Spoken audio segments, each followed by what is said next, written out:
आष्टा येथे नगर परिषदेच्या सार्वत्रिक निवडणुकीच्या पार्श्वभूमीवर मतदान झालेल्या आकड्यांच्या तफावतीमुळे झालेल्या गोंधळामुळे सुरक्षिततेच्या दृष्टीने प्रशासनाने कठोर पावले उचलली आहेत। आष्टा येथे ईव्हीएम मशीन ठेवलेल्या नगर परिषदेच्या बहुउद्देशीय हॉल तसेच स्ट्रॉंग रूम या ठिकाणी राज्य राखीव पोलीस दलाचे 9 शिपाई, सांगली मुख्यालयातील 4 शिपाई, दंगल नियंत्रण पथक येथील 15 पोलीस, आष्टा पोलीस ठाण्यातील 1 अधिकारी, 4 अंमलदार, 10 होमगार्ड अशा एकूण 42 सुरक्षा रक्षकांचा पहारा सुरू आहे। तसेच सदर ठिकाणी सर्व बाजूने सीसीटीव्ही कॅमेराद्वारे फुटेज दर्शवणारी स्क्रीन ही बसवण्यात आली आहे। या हॉलच्या कुंपण भिंती शेजारील बाहेरील बाजूस असणारी झुडपे जेसीबीच्या सहाय्याने काढून टाकण्यात आली। तसेच या हॉलमध्ये प्रवेश करण्यासाठी असणाऱ्या 2 गेटवर बंदोबस्त ठेवण्यात आलाय, अशी माहिती प्रशासनाच्या वतीने देण्यात आली। दरम्यान चुकीच्या मतदानाची आकडेवारी समाज माध्यमांवर फिरू लागल्याने निर्माण झालेल्या संशयातून आष्टा येथे बुधवारी स्ट्रॉंग रूम बाहेर अधिकारी, नेते, कार्यकर्त्यांमध्ये जोरदार वादावादी झाली।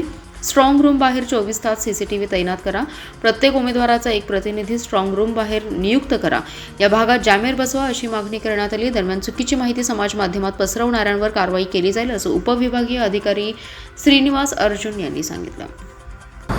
मी डॉक्टर नंदकिशोर आटुगडे परवा दिवशी आष्टा नगरपालिकेच्या निवडणुका पार पडल्या आणि त्यानंतर VM3चा फॉर्म आम्हाला दिला।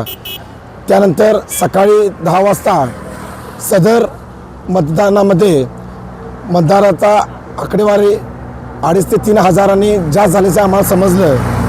त्यानंतर आम्ही या ठिकाणी आलो असता आम्हाला संबंधित प्रशासनानं उडवाडीची उत्तर दिली। दिवसभर तणावाचं वातावरण या ठिकाणी निर्माण झालं।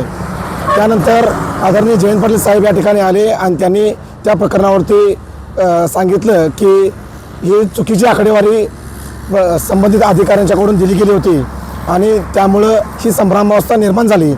परंतु नंतर जी आकडेवारी आम्हाला दिली होती त्यामध्ये तंतोतंत आकडेवारी मिळती जुळती होती। त्यानंतर प्रशासनाला आम्ही ज्या विनंती केल्या त्यामध्ये CCTV कॅमेऱ्याचं फुटेज आम्हाला 2 स्क्रीनवरती बाहेर दाखवण्यात यावं।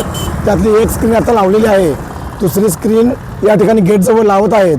CCTV वाढवण्याची मागणी केली होती, ती सुद्धा त्यांनी पूर्ण केलेली आहे आणि आमचा एक प्रतिनिधी सदर स्क्रीनजवळ बसण्यात त्यांना परवानगी देण्यात यावी अशी मागणी केली होती, तर त्यालासुद्धा त्यांनी परवानगी दिलेली आहे आणि आम्ही प्रत्येक पक्षाचा एक प्रतिनिधी ह्या स्क्रीनजवळ 2, 2.5, 3 तास बसेल आणि 24 तास या स्क्रीनवरती पहारा देईल।